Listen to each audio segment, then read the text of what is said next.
Hello guys, কি অবস্থা সবার? আমি এখন আমার গ্রামে আছি, মেহেরপুর জেলা। হ্যাঁ, এই যে আমার মামা যাচ্ছে, সে আমাদের বল্লভপুর গ্রামে সবার ঘরে ঘরে নেট দিয়ে বেড়ায়, কিন্তু আমার ঘরে দেয়নি। সে খুবই খারাপ একটা কাজ করছে। তো আমি এখন আমাদের বল্লভপুর গ্রামে আছি, আর আমাদের গ্রামে একটা যুবস্মৃতি ফুটবল খেলার টুর্নামেন্ট হচ্ছে।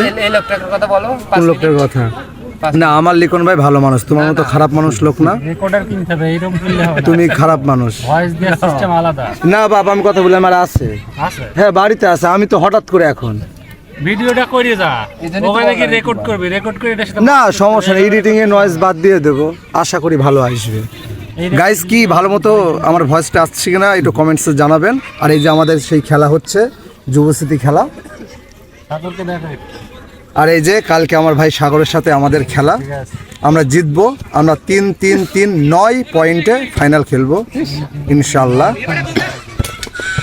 আর যেটা বলতেছিলাম, আমার বিগত অনেকদিন ধরে ভিডিও আসছে না ইউটিউবে, কারণ হচ্ছে যে আমি গ্রামে আছি, আর এখানে যে ভিডিওগুলো আপলোড দেবো সেই মানে ব্যবস্থা আমার কাছে না এখানে। তো আমি যখন ঢাকায় ব্যাক করব এই মাসের লাস্টেই, তখন হয়তো বা রেগুলার আবার ভিডিও আসবে। So by.